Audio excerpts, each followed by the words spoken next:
Ya. Halo, selamat malam, sahabat Republik Investor. Eh, Kembali lagi bersama kami di Republik Investor di Instagram TV. Pada kesempatan kali ini, sebentar. Oke, pada kesempatan kali ini kita coba market update ya, sharing santai aja, market update dan tanya jawab. Semoga kali ini suaranya nggak gema dan udah kedengeran ya.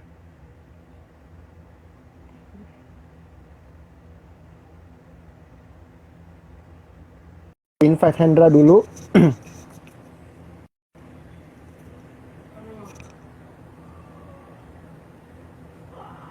Halo, selamat malam Mas Iksan. Ya, malam. Gimana? Aman? Udah aman nih. Udah, Seharusnya udah sorry. aman. Coba gimana Karena teman-teman yang lain? menda Udah aman sih. Tadi sih ada yang komen karena gua loudspeaker jadi bergema. Ya, oke, oke, oke, oke, Tapi oke. gua pakai headset sementara karena headset gua di kantor dan ini kan mendadak ya. Iya, Tadi gua memang. WFH hari ini. Heeh. Oke, oke, oke, Oke, oke, oke. jadi Selamat malam gimana nih? mungkin. Gimana, gimana? Oke. Ya, kita sambil santai ngobrol ya teman-teman. Mm-mm. Belakangan hari ini kita sempat kan kita kena euforia indeks dari 1 Februari Pak sampai 10 Februari lah. Itu sebelum libur Imlek indeks bener-bener kenceng banget kan. Mm-mm. Bahkan sempat dari 5.700-an ke 6.400 tuh peaknya tuh. Mm-mm. Nah, sekarang kan agak-agak letoy menurut gua nih dari sisi transaksi lah ya. Kita nggak bicara level indeks dulu. Ada pendapat nggak? Iya, mungkin kalau misalnya kita ngelihat dari posisi IHSG selama sepekan terakhir ya, transaksi kita udah jauh berkurang. Rata-rata kita di atas 17 miliar itu udah pasti 17 triliun, sorry, 7 17 triliun itu triliun ya. pasti dapat lah. 20 triliun bahkan lebih. Tapi beberapa akhir pekan ini transaksinya 10 triliun, 12 triliun, bahkan tadi hari tadi 13 triliun. Jadi bisa dibilang ya transaksinya hampir berkurang sangat jauh. Kenapa kita coba lihat berkurang sangat jauh? Coba kita realistis ngelihat beberapa saham juga nih Mas Iksan. Karena kalau misalnya kita ngelihat beberapa saham yang notabene mendorong laju ISG itu pergerakannya sudah mulai terbatas. Pergerakannya sudah mulai terbatas dalam arti posisinya sudah jenuh beli. Katakanlah seperti saham BBRI, seperti saham Hmm. Telkom, bisa dibilang kenaikannya udah mulai terbatas. Jadi itulah yang menyebabkan posisi IISG bisa dibilang nggak terlalu kuat lagi volumenya yang membuat laju ISG nggak terlalu tinggi. Dan kalau misalnya kita lihat juga beberapa saham yang notabene disukain oleh retail, pergerakannya Iya. volatilitasnya sangat tinggi, katakanlah seperti Antam, seperti Teams, itu seperti Agro beberapa hari kemarin kan Mm-mm. transaksinya udah mulai mengecil, Breeze. Nah baru Hmm. hari ini katakanlah tadi saham saham Tins mulai naik karena memang didukung oleh sektor komoditasnya yaitu timah, Iya. komoditas Harga global. Dan timahnya kalau ya. misalnya kita Hmm. melihat transaksi dari saham-saham yang notabene biasanya paling aktif, beberapa minggu terakhir ini udah dibilang lebih lebih kalem, pergerakannya lebih santai. Kayak gitu sih Mas Iksan. Kalau misalnya dari Iya, iya. sisi Nangkap, nangkap, nangkap. ISG-nya, dari sisi stoknya seperti itu. Kalau misalnya dari kabar makro, kebalikan nih. Gue nanya dari sudut pandang lu sebagai Hmm. katakanlah ya bisa dibilang yang banyak lah tahu informasi-informasi mengenai makro. Nah, dari sudut pandang lu gimana dari sisi makronya, Iya, baik itu iya, iya. dari dalam negeri atau enggak, ataupun itu dari luar negerinya, seperti apa menurut lo yang info-info yang menarik untuk dibahas? Oke, siap. Kalau dari gue sih makro sebenarnya data-data yang udah kayak rilis ya, kayak neraca dagang, surplus, Oke. terus inflasi masih 1%-an, apa MOM ya. Kemudian dari sisi lain, pokoknya data-data yang sekarang ini data-datanya mendukung lah, memang mendukung indeks di level saat-saat ini. Cuman itu kan data sifatnya yang udah ya, historical ya, already happen gitu, udah terjadi. Nah sekarang ketakutan gue adalah ke depan. Ketakutan gue adalah sesimpel ke depan kalau nih sampai 2021 nih let's say lah ada vaksin udah mulai didistribusikan segala macam. Gue sih nggak masalahin vaksin. Intinya dengan cara seperti apapun, ini pandemi bisa segera diselesaikan di Indonesia. Kenapa?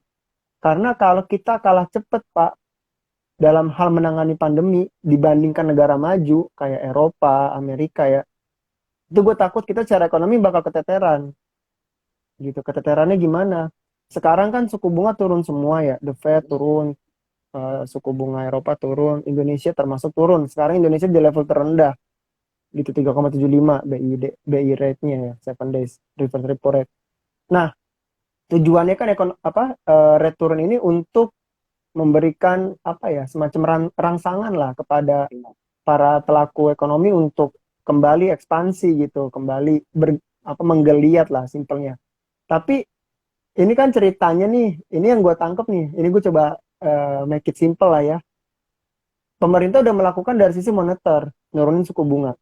Masalahnya adalah suku bunga turun, itu belum ada orang yang mau minjem gitu, kurang lebih ya gambarannya. Kenapa? Karena orang untuk berusaha untuk ekspansi masih agak melihat keadaan.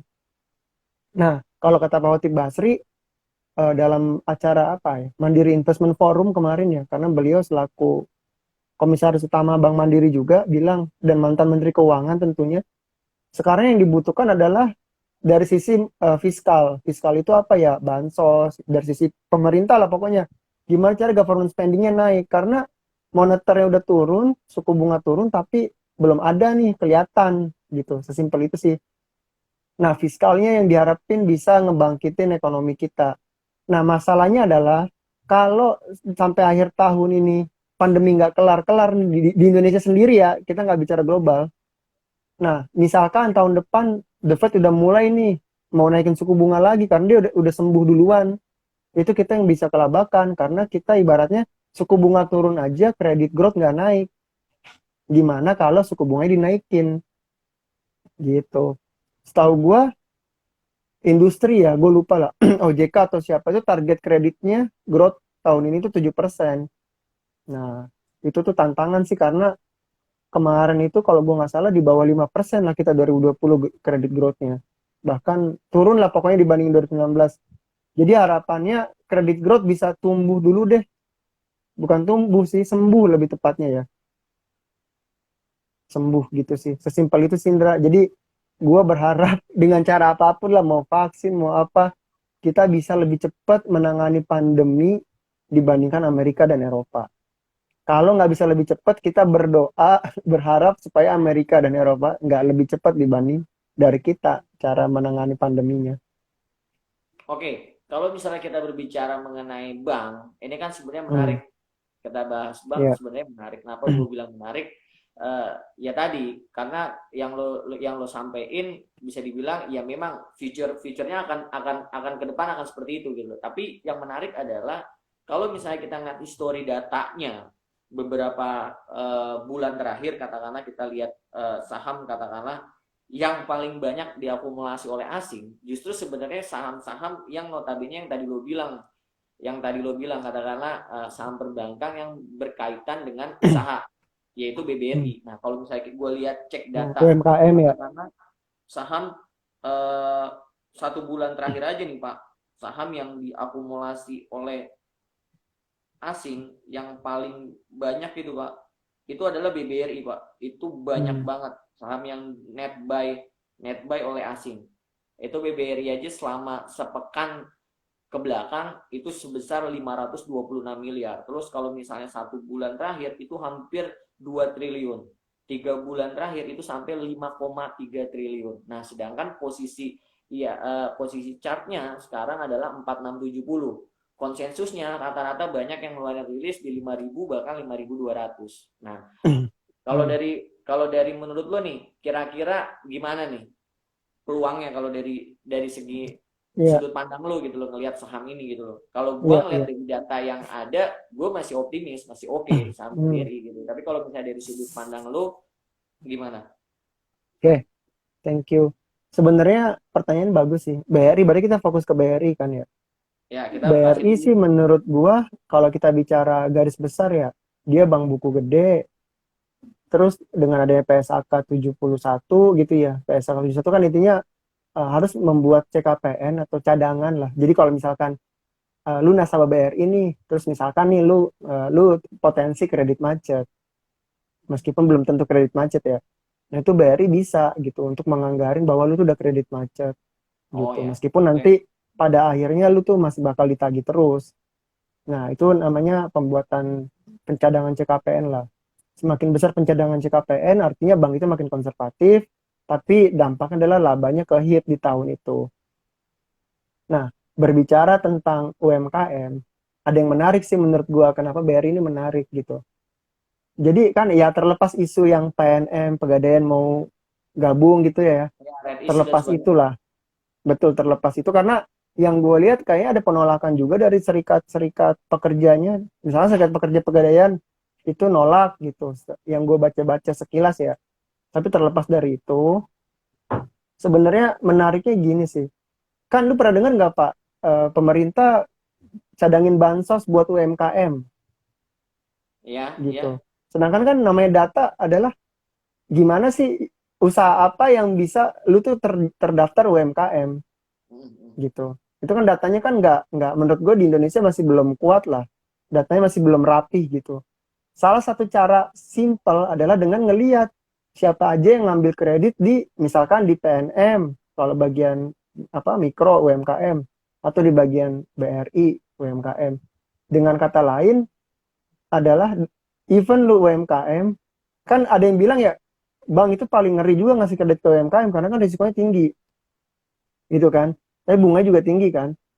Risikonya yang paling gue menurut gue jelas adalah ya ketika pandemi begini aja pemerintah tuh menyediakan bansos gitu ke UMKM artinya kredit lu kayaknya untuk di restructure panjang itu kayaknya agak kecil ya kemungkinannya gitu karena peluang UMKM untuk ngebayar utang itu jauh lebih apa ya komit lah menurut gue ya dibandingkan institusi atau apa gitu ya. Institusi kan kadang ada yang mungkin udah punya uang tapi dia ya memang secara opportunity mungkin lebih baik restructure gitu. Mm. Itu sih Pak. Jadi kalau gue intinya sih BRI menarik karena UMKM ini meskipun pandemi pemerintah itu ada gitu menyediakan bansos dan lain-lain. Jadi ketika itu misalkan kredit macet atau apa ya bisa ditalangin melalui bansos meskipun bansos nggak seberapa ya kalau dibandingin total kredit UMKM di bank itu gitu. Terjawab nggak Pak? Kalau Terjawab, nggak terjawab. gantian nih, gua langsung ya kita tanya jawab aja. Oke, iya makanya Ap, langsung aja ditanya buat ya, teman-teman yang lain. Kalau misalnya memang ada yang ingin ditanyakan, silakan hmm, ditanyakan di kolom komentar karena oke. biar kita sama-sama diskusi Sebelum apa nih yang menarik sebelum nih. gua lempar ke forum ya, gua tadi ngeliat nih, agro kan naiknya lumayan kenceng tuh Pak. Apa? Agro. Nah, Ya. agro. Tapi pertanyaan gue justru berisnya. Secara teknikal gimana? Karena gue lihat kayak mirip agro, bedanya agro udah lompat, beris belum. Oke, sebenarnya kalau misalnya lu lihat Pak, beberapa saham-saham katakanlah seperti Agro ataupun BRIS ataupun BBKP itu polanya hampir sama. Karena Hmm. polanya kemarin kan dihajar 1 minggu berturut-turut, habis itu sideways dan mulai rebound. Nah, gue jawab dulu mengenai Agro, karena kita sempat punya kan Agro. Oke, kalau misalnya dilihat dari Agro hari ini bisa dibilang menarik banget Pak. Kenapa gue bilang menarik banget? Hmm. Karena dia bisa dibilang lastnya itu 1140, high price-nya itu 1160. Jadi bisa bilang shadow ke atasnya itu cuma 20 poin. Dan kalau misalnya kita ngelihat bayarnya itu kuat banget Pak di Agro. Hmm. Bayarnya itu kuat banget, bisa dibilang kalau misalnya teman-teman ngerti bandarmologi bisa dibilang akumulasinya oke banget dan average-nya yang menarik adalah average-nya hari ini itu yang akumulasi paling pertama itu average-nya adalah 1139,40 atau dibulatkan itu 1140 pas banget 40. harga Harga closing closing. dari saham agro. Jadi bisa dibilang Baca. kalau misalnya menarik nggak untuk beli? Ya sebenarnya kalau misalnya kalian beli di posisi 1140 aja sebenarnya nggak masalah secara risk and reward. Tapi bisa teman-teman lebih pede lagi, dicocokin lagi dengan analisa teknikalnya Pak untuk saham agro gitu.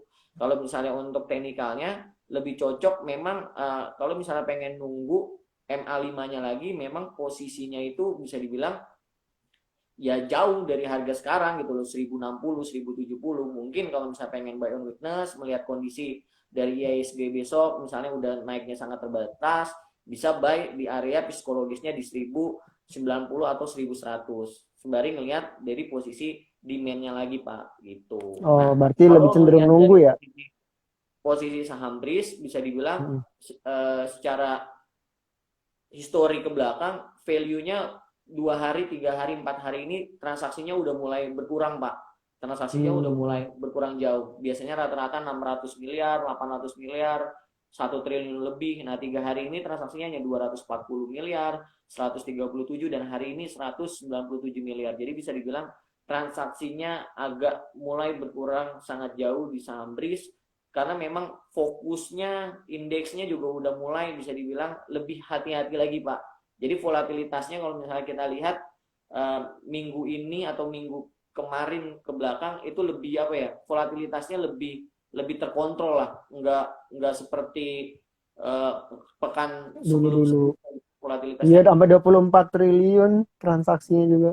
benar Indeks ya. benar benar benar. Gila. Nah, saya untuk dari Breeze kalau misalnya pengen coba untuk spekulasi, kalau gue sih ngelihatnya tunggu confirm di 3.000 aja sih Pak, tunggu konfirmasi di 3.000 sembari kita ngelihat dari posisi bayarnya itu sih.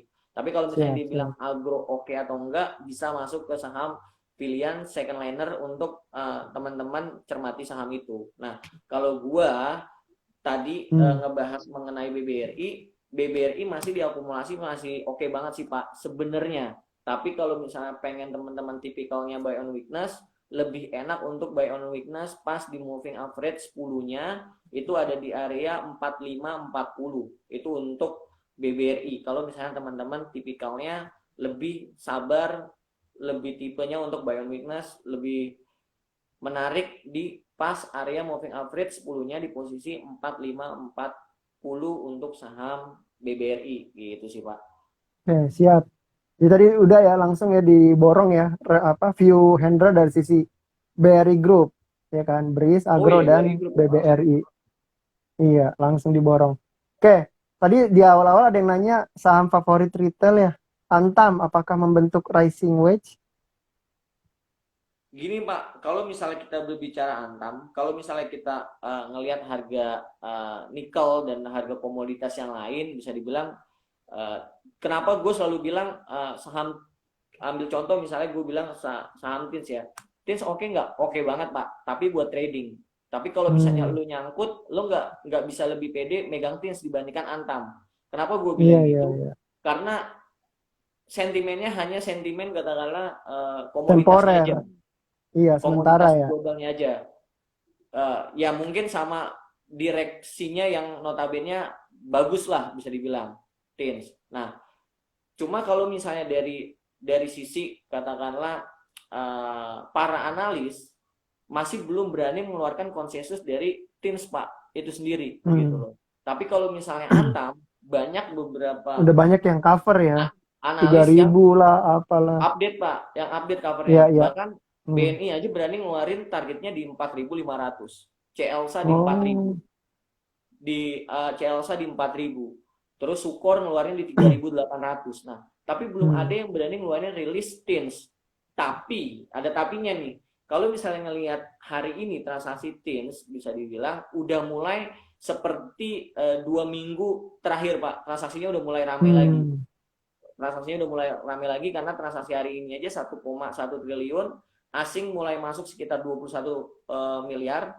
Kenapa gue bilang TIDS lokal yang main? Karena selisih dari net buy 21 miliar bandingkan dengan value transaksinya 1,1 triliun. Jadi bisa dibilang ya memang pemainnya adalah pemain lokal. Nah, kalau misalnya kita ngelihat data TINS, itu yang menarik adalah CMD akumulasinya sangat banyak Pak. Jadi kalau misalnya lo cek Hmm. buka laptop sekarang atau teman-teman lihat buka yang lain, akumulasi dari saham TINS ini ada CMB, ada Mandiri Sekuritas, itu average-nya yang menarik adalah bayar pertama itu di 2.301. Sekarang harganya 2.330. Berarti selisih dia baru 30 poin. Nah, Belinya Hmm. dia Pak itu 415 ribu lot Pak. Jadi bisa dibilang belinya itu nggak nanggung-nanggung Pak. Jadi kalau misalnya gue hitung nih, dia beli itu hampir sekitar 95 miliar Pak. Itu di saham TINS ya, Hmm. netnya hampir sekitar 95 miliar CMB Total beli. Sedangkan transaksinya hari ini berapa? kenapa? Total transaksi hari ini, Tins? Total transaksinya itu 1,1 T. Jadi bisa dibilang hampir Oh, 10% 10%-nya. transaksinya. Ya, Hampir 10% transaksinya itu diakumulasi oleh di satu harga sekuritas 1000, saja. Di harga 2000 berapa tadi? Di harga 2300. 2301. Titik Iya, tengahnya adalah 2300. Jadi bisa dibilang oke. untuk trending jangka pendek masih menarik saham TINS. Sebenarnya kalau ngelihat seperti ini sih, bayarnya masih kuat, ya gue yakin sih saham ini akan di cover oleh beberapa analis. Cuma kan memang masih kita tunggu aja Pak kapannya gitu loh. Iya. Nah, Kapannya? terkait Kalau terkait Antam, Pak, tadi kan pertanyaannya. Tadi Tins sudah Antam nih, kan tadi gue Antam. bilang, Antam kan gue bilang masih akan lebih pede. Cuma kalau Oke, misalnya Antam, kalau misalnya gue lihat ya di pekan ini lebih volatilitasnya lebih terkontrol Pak. Volatilitasnya lebih oke. terkontrol Lebih dalam arti kalem. ya lebih kalem, pergerakannya lebih slow lagi. Jadi kalau Hmm. misalnya gue selalu bilang di grup Kentara dan selalu live di sini, pemain di Antam itu katakanlah DR, YB, MG sama RF. Jadi kalau misalnya itu masih masih ada, notabene gue masih bisa bilang ya itu aman sebenarnya. Karena memang Antam dan Tins notabene masih dipegang oleh pemain-pemain lokal. Walaupun ketika misalnya kemarin beberapa minggu terakhir ada info mengenai katakanlah masuk MSCI, Morgan Stanley Capital Index, katakanlah ya memang terbukti gitu loh. Karena kalau misalnya kita lihat cek data sepekan terakhir, saham yang banyak diakumulasi itu adalah BBRI dan Antam. BBRI selama sepekan kemarin di netbuy sebesar 526 miliar, tapi Antam itu 321 miliar. Jadi bisa dibilang saham yang memang banyak agresif dibeli itu ya salah satunya Antam. Tapi memang pemain di Antam itu adalah pemain lokal, pemain lokal. Nah, kalau misalnya untuk dari posisi teknikalnya untuk saham Antam, ini kan bisa dibilang dia masih posisinya close sekarang di 2870, itu kuat Pak di MA5-nya. Kenapa? Karena MA5-nya dari posisi sekarang adalah 2860. Angka resisten psikologisnya pasti ada di angka 3000. Apakah resisten high price-nya akan ketembus 3440? Kalau gua melihat kondisi dari acuan harga nikel globalnya sebenarnya masih sangat memungkinkan Pak. Ditambah beberapa cover analis yang mengupgrade target Antam. Tapi kembali lagi kita ngelihat ke depannya akan seperti apa. Karena kalau misalnya ngelihat dari saham Antam beberapa minggu ini volatilitasnya udah mulai terkontrol. Jadi lebih enaknya itu sih, udah mulai terkontrol. Tapi memang pergerakan naiknya lebih santai sekarang. Enggak kayak dulu, naiknya cepet dan turunnya juga cepet. Jadi transaksinya lebih slow dan lebih terkontrol. Itu aja sih Pak, kalau Siap, misalnya dari siap, Teams siap. dan dari Antam. Oke, tadi komoditas udah ya. Kita beralih ke sektor lain, Pak. Apa-apa? SMBR dan Waskita. Menarik sih. Gimana Pak view-nya? Kalau Waskita kan SWF ya, direksinya tuh dilantik. Ini sambil lu baca data ya. Gue tadi baca dari riset, intinya SWF ini bisa ngebawa GDP Indonesia di atas 5% dalam beberapa tahun ke depan. Terus dampaknya terhadap defisit fiskal kita, dia akan berkontribusi sekitar 0,24% terhadap defisit. Jadi benar-benar SWF ini apa ya, game changer lah ibaratnya. Nah, dari sisi waskitanya sendiri gimana? Kalau gua ngelihat Waskita, walaupun mengalami penurunan hari ini, Pak, tadi kan sempat high price-nya di 1660, low price-nya 1590 dan closing-nya tadi 1605. Tapi yang menarik justru penurunan 5 poin ini justru malah diakumulasi Pak, justru malah Hmm, diakumulasi. Jadi kalau misalnya kita cek datanya, justru saham Waskita ini sebenarnya dia data hari ini adalah big akumulasi. Jadi kalau misalnya kita ngelihat harganya 1605, justru bayar pertamanya average-nya di 1626 gitu. Tapi kan pertanyaannya emang dia beli hari ini doang kan gitu pertanyaannya. Pasti dia udah beli beberapa hari sebelumnya. Oke, jadi kalau misalnya untuk saham waskita, kalau misalnya target konsensus rata-rata analis yang selalu saya share datanya, saham waskita itu rata-rata banyak yang merekomendasikan dengan target di 2000, bahkan BRI dan Reksa targetnya di 2200. Jadi bisa dibilang ya targetnya masih banyak yang di atas 2000 gitu sih Mas Iksan. Nah, kalau misalnya Oke. dari posisi analisa teknikalnya, teman-teman yang tipikalnya buy on weakness sebenarnya bisa beli pas di moving average 10 aja, sabar di posisi 15.10. Itu pas moving average 10-nya. Itu untuk saham waskita. Sekarang 16.05, wait and see aja di 15.75 pas moving average 5-nya atau moving average 10-nya pas 15.10. Itu untuk saham waskita. Karena kita ngelihat dari posisi indeksnya kenaikannya udah mulai sangat terbatas, dan kalau misalnya dilihat kita live sekarang Dow Jones-nya memang masih kuat banget sih. Dow Food-nya plus Masih hijau 0,55. ya. Soalnya kan Benar, baru libur kemarin. benar. Nah, makanya kan kita lihat nih nanti apakah uh, subuh nanti close-nya posisi Dow-nya seperti apa gitu sih Mas Iksan. Oke, siap. Tadi waskita udah ya. Kalau Astra gimana nih dengan adanya insentif pajak kayaknya nggak nendang ya? Apa gimana dari sisi saham Justru Astra kemarin Internasional? ketika misalnya ada berita mengenai katakanlah relaksasi pajak yang diuntungkan, justru kemarin saham Astra malah asing net sell lumayan banyak Mas Iksan. Jadi kalau Hmm, misalnya uh, lokal pada panik beli, justru kenaikan itu dimanfaatkan oleh asing justru melakukan jual. jual ya. Kenapa Hmm, seperti itu? Transaksi saham Astra pas kemarin ketika berita itu rilis pas hari Senin, itu transaksinya 5 kali lipat dibandingkan transaksi sebelum-sebelumnya. Jadi reguler. transaksi sebelum-sebelumnya 200 miliar, 100 miliar, 250 miliar. Kemarin transaksinya hampir 1,080 triliun. Jadi bisa dibilang hampir 1,1 triliun transaksi Astra, dan rata-rata kalau misalnya saya cek datanya pas tanggal saya cek tanggalnya pas di tanggal 15 kemarin.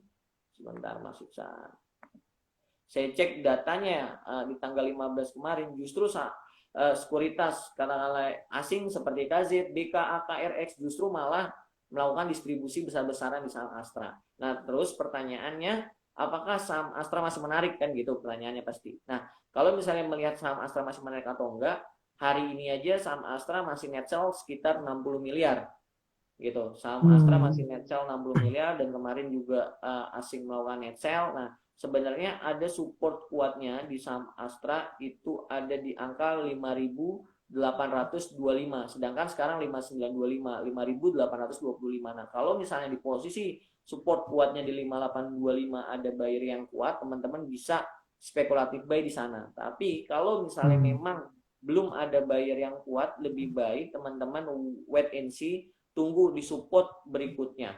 Tunggu di support berikutnya di posisi 5.650. Jadi bisa dibilang tunggu aja di support berikutnya di 5.650 untuk saham Astra. Oke. Jadi kita lihat Jadi perkembangan support pertama ya 5850 tadi ya.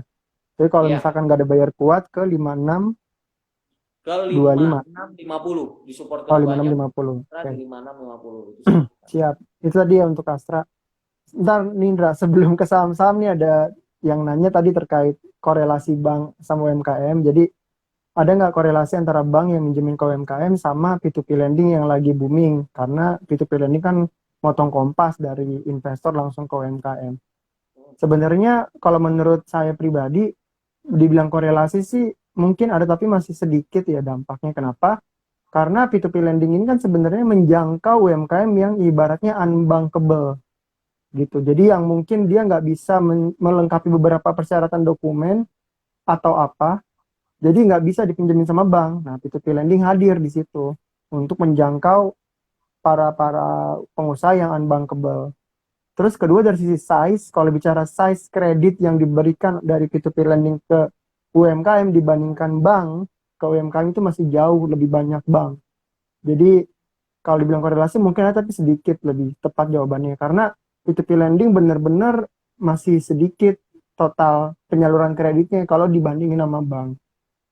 Oke, itu tadi apa terkait itu ya P2P lending. Ini ada yang menarik nih, 3 saham. Bahas saham Power, BBKP. Tadi BBKP di awal udah, tapi masih sekilas sih, Indra. Sama Bull. Nah, ada juga yang merhatiin Bull. 3 ini, Indra. Power, BBKP, dan Bull. Power ini kan Indo Power ya.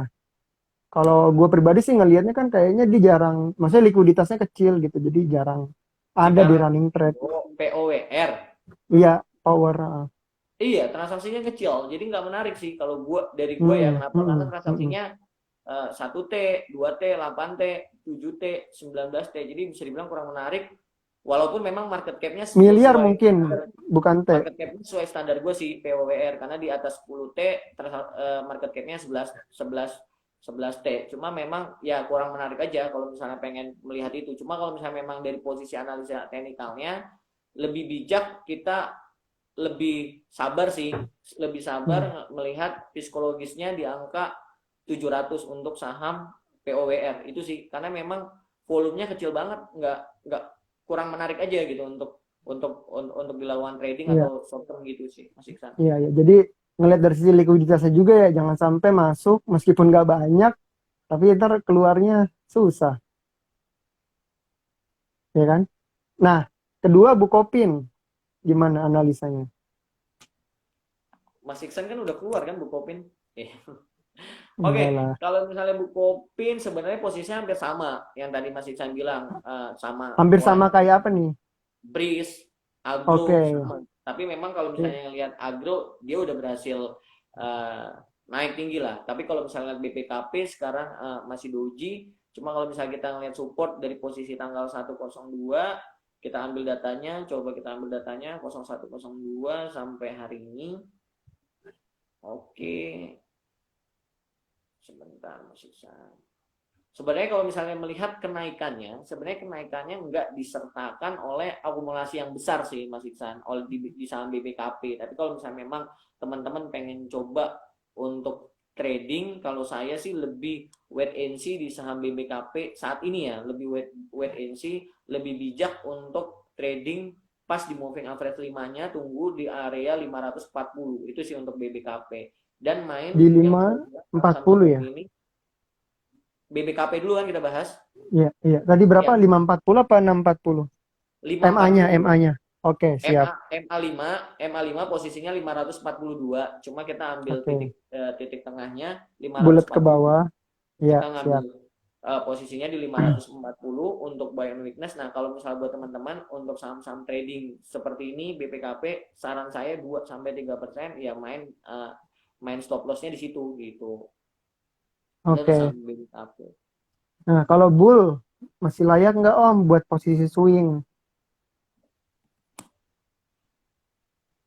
Oke, untuk bull sebenarnya bisa dibilang ya ini masuk ke radar Mas Iksan juga sebenarnya. Jadi saham bull Enggak sebenarnya lah, masuk radar radar kita. kita. Tapi tadi Mm-mm.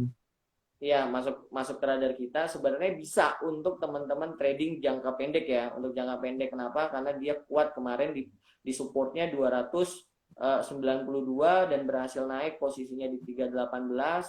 Kalau ngelihat transaksinya juga bisa dibilang selalu terkontrol, terjaga di atas 100 miliar transaksinya. Nah, kalau misalnya buat teman-teman untuk bull, target berikutnya sebenarnya ada di posisi 350 itu untuk bull. Bisa untuk trading Hmm. jangka pendek untuk saham bull, tapi kalau misalnya teman-teman mau trading jangka pendek, coba kasih stop loss yang lebih ketat untuk saham bull itu sih.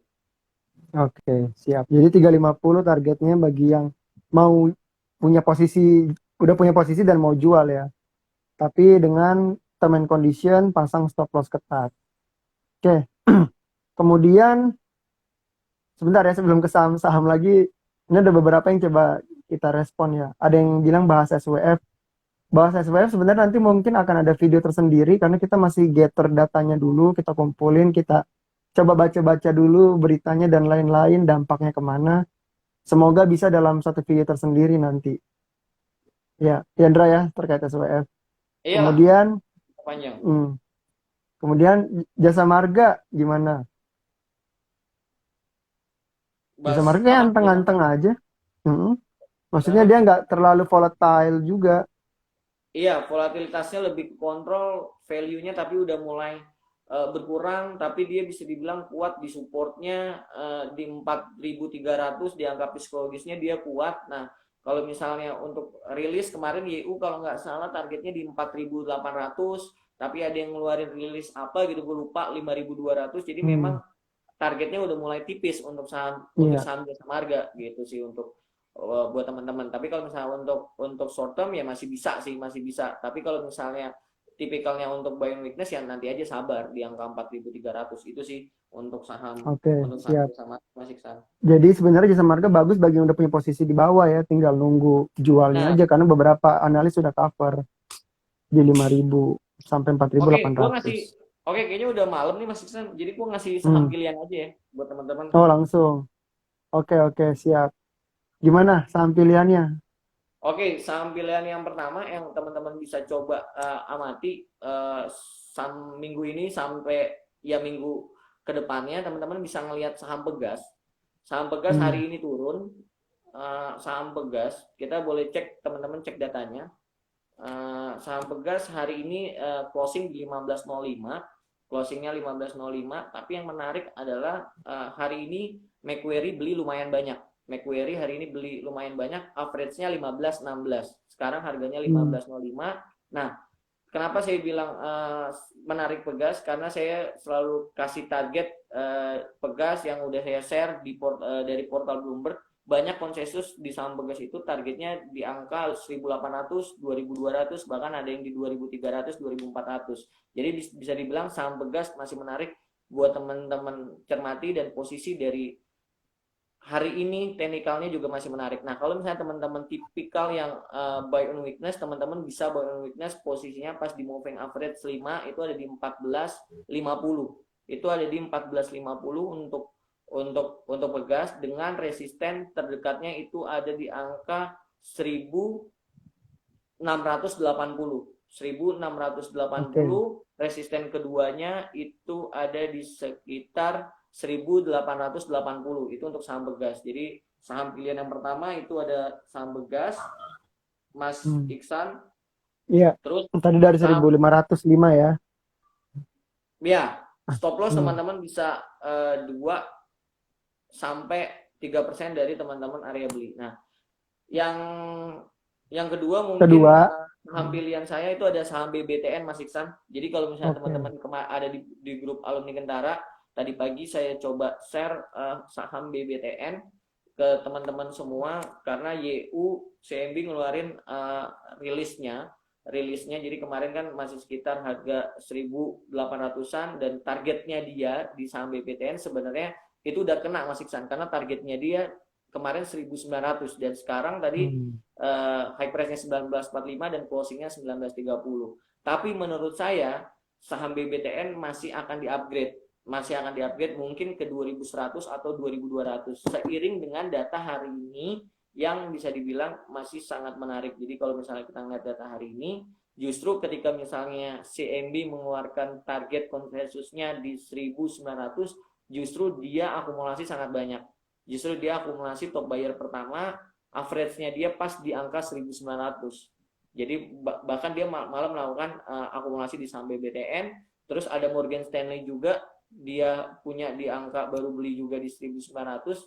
Tapi kalau misalnya teman-teman tipikal buy on weakness, teman-teman bisa lebih santai untuk beli di posisi 1.800. Itu pas di moving average 5-nya. Lebih sabar lagi karena kita ngelihat ISG kita udah naik lebih dari sepekan. Jadi kalau misalnya ngelihat posisinya lebih bijak kita wait and see, siapa tahu kita dapat pas di area support moving average-nya atau pas di support dari klasiknya. Itu sih Mas Iksan. Dengan yang tadi saya Oke. bilang target BBTN ada di angka 2.100 dan 2.200. Oke. Ada pilihan ketiga? Apa dua saham pilihan aja? Kalau misalnya teman-teman main fast trade pastinya ada saham Agro dan ada saham Hmm. AGII. Tapi Hmm. tolong pasang stop loss dan target yang tipis aja untuk kedua saham tersebut karena volatilitasnya sangat tinggi itu sih. Jadi itu untuk dua saham fast trade itu memanfaatkan momentum volatilitas yang lagi tinggi dibandingkan hari-hari sebelumnya ya. Ya betul Mas Iksan. Terutama AGII ya. Oke, siap. Berarti itu aja dulu ya live kita pada malam hari ini. Nanti kita akan live lagi di hari-hari berikutnya dan semoga Dow Jones nanti subuh hijau sehingga pagi-paginya agak enak lah ngeliat yang hijau-hijau. Biasanya begitu, biasanya. Oke, ada Oh iya tambahan tadi. nggak dari Om Hendra?